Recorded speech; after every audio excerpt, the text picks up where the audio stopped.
All right, everybody, welcome back for another deep dive. So picture this. It's October 2024, elections getting heated up, and out of nowhere, Michael Moore drops this, well, he calls it a bucket list for Biden's last 100 days. 100 days, that's quite the time frame. Right. And Moore, he's never been one to shy away from, well, making a splash. But this list, this is next level stuff. I mean, we're talking pardoning Snowden, overhauling the Supreme Court. Wait, he wants to overhaul the Supreme Court. Oh, yeah, that's on there.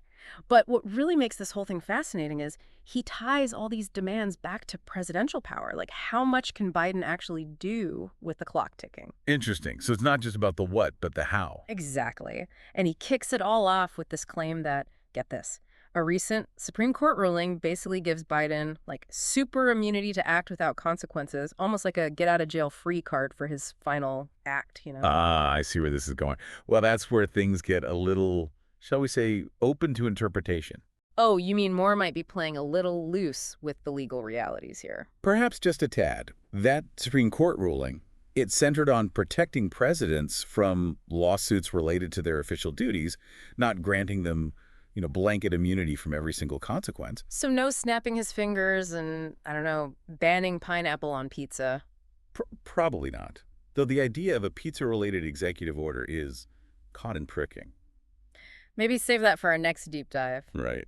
But okay, legal loopholes aside, let's get into Moore's wish list. Starting with, and this one threw me for a loop, he wants Biden to just, like, officially greenlight the Equal Rights Amendment. The ERA, now that's a blast from the past, and yet somehow it's still so relevant today. Right. I mean, equal rights, shouldn't that be a given? You'd think so, but the ERA's journey has been anything but simple. Even though enough states have ratified it, there's still debate about deadlines. The process for adding it to the Constitution, it's complicated. So Biden just saying, yep, it's good to go, that's not going to cut it. Not quite.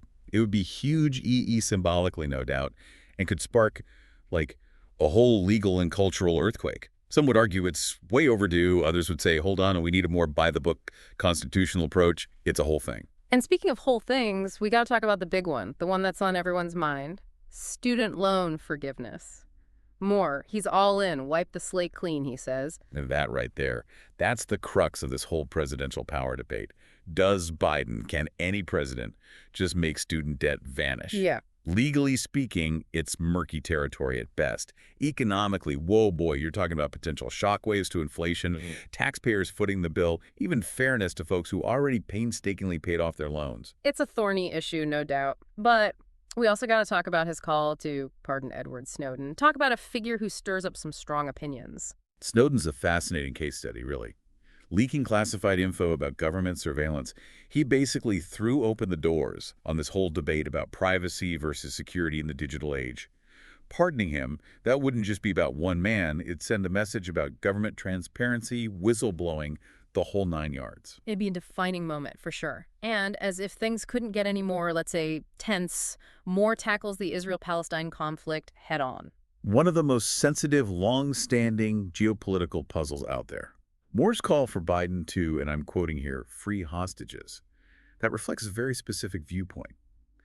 It's crucial to remember there are multiple narratives at play here, deeply rooted historical grievances, security fears on all sides. It's a situation that demands, well, more than 100 days to unpack. But listening to all this, it really hits home how much weight a president carries. Absolutely. Yeah. And I think in a way, whether you agree with his tactics or not, that's what Moore's getting at. What should a president prioritize? What does leadership even mean on the world stage today? And that's a question for all of us, isn't it? I mean, if you had 100 days, what would you push for? What keeps you up at night, Makes you think. It does.